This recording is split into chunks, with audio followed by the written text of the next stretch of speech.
and then look back at me." The words fell quite distinctly upon my ear. I glanced down.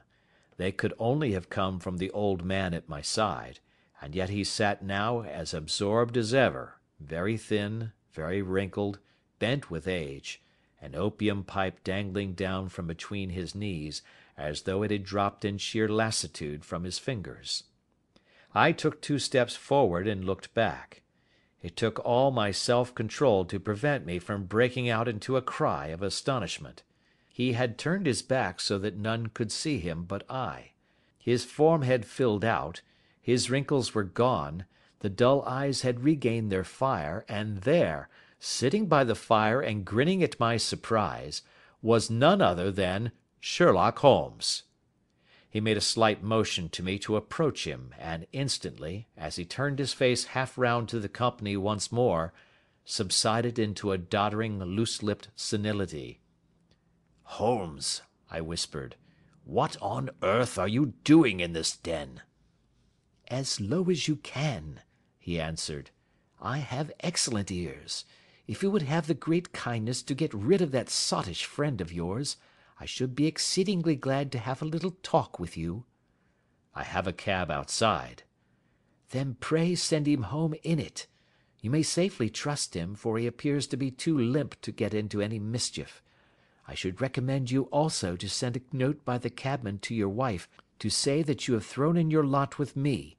If you will wait outside, I shall be with you in 5 minutes."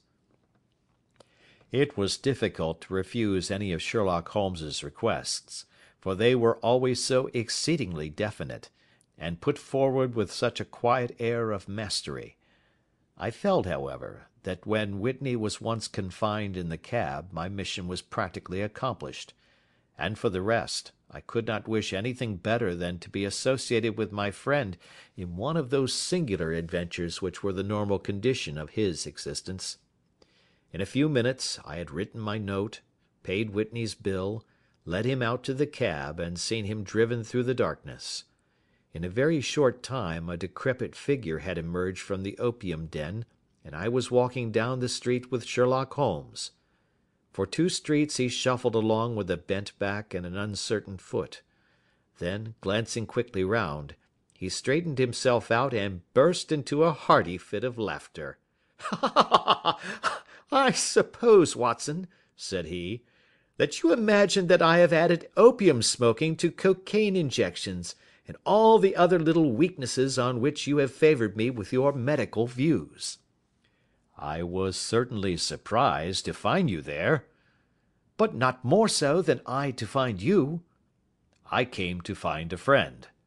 "And I to find an enemy." "An enemy?" "Yes, one of my natural enemies, or, shall I say, my natural prey. Briefly, Watson, I am in the midst of a very remarkable inquiry, and I have hoped to find a clue in the incoherent ramblings of these sots, as I have done before now. Had I been recognized in that den my life would not have been worth an hour's purchase, for I have used it before now for my own purposes, and the rascally Lascar who runs it has sworn to have vengeance upon me. There is a trap-door at the back of that building, near the corner of Paul's Wharf, which could tell some strange tales of what has passed through it upon the moonless nights." "What? You do not mean bodies?" "Ay, bodies, Watson. We should be rich men if we had £1,000 for every poor devil who has been done to death in that den. It is the vilest murder trap on the whole river side, and I fear that Neville St. Clair has entered it never to leave it more. But our trap should be here." He put his 2 forefingers between his teeth and whistled shrilly, a signal which was answered by a similar whistle from the distance, followed shortly by the rattle of wheels and the clink of horses' hoofs. "Now, Watson," said Holmes, as a tall dog-cart dashed up through the gloom, throwing out 2 golden tunnels of yellow light from its side lanterns, "you'll come with me, won't you?" "If I can be of use."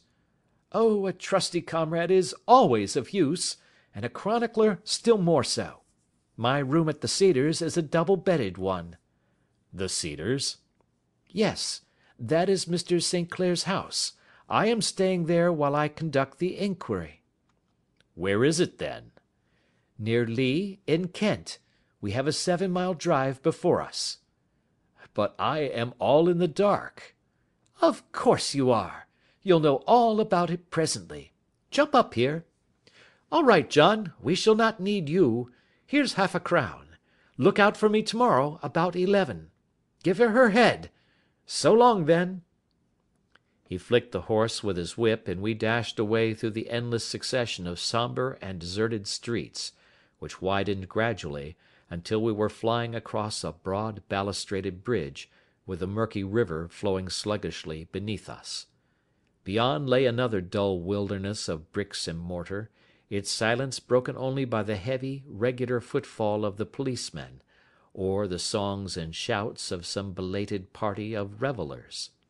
A dull wrack was drifting slowly across the sky, and a star or two twinkled dimly here and there through the rifts of the clouds. Holmes drove in silence, with his head sunk upon his breast, and the air of a man who is lost in thought, while I sat beside him, curious to learn what this new quest might be which seemed to tax his powers so sorely, and yet afraid to break in upon the current of his thoughts. We had driven several miles, and were beginning to get to the fringe of the belt of suburban villas, when he shook himself, shrugged his shoulders, and lit up his pipe with the air of a man who has satisfied himself that he is acting for the best. "You have a grand gift of silence, Watson," said he. "It makes you quite invaluable as a companion. 'Pon my word, it is a great thing for me to have someone to talk to, for my own thoughts are not over-pleasant. I was wondering what I should say to this dear little woman to-night when she meets me at the door." "You forget that I know nothing about it." "I shall just have time to tell you the facts of the case before we get to Lee.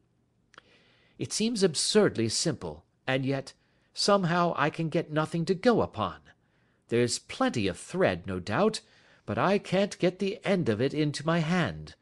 Now, I'll state the case clearly and concisely to you, Watson, and maybe you can see a spark where all is dark to me." "Proceed, then." "Some years ago, to be definite, in May 1884, there came to Lee a gentleman, Neville St. Clair by name, who appeared to have plenty of money. He took a large villa, laid out the grounds very nicely, and lived generally in good style. By degrees he made friends in the neighbourhood, and in 1887 he married the daughter of a local brewer, by whom he now has 2 children. He had no occupation, but was interested in several companies, and went into town, as a rule, in the morning, returning by the 5:14 from Cannon Street every night. Mr. St. Clair is now 37 years of age, is a man of temperate habits, a good husband, a very affectionate father, and a man who is popular with all who know him. I may add that his whole debts at the present moment, as far as we have been able to ascertain, amount to £88 10s, while he has £220 standing to his credit in the Capital and Counties Bank. There is no reason, therefore, to think that money troubles have been weighing upon his mind. Last Monday Mr. Neville St. Clair went into town rather earlier than usual.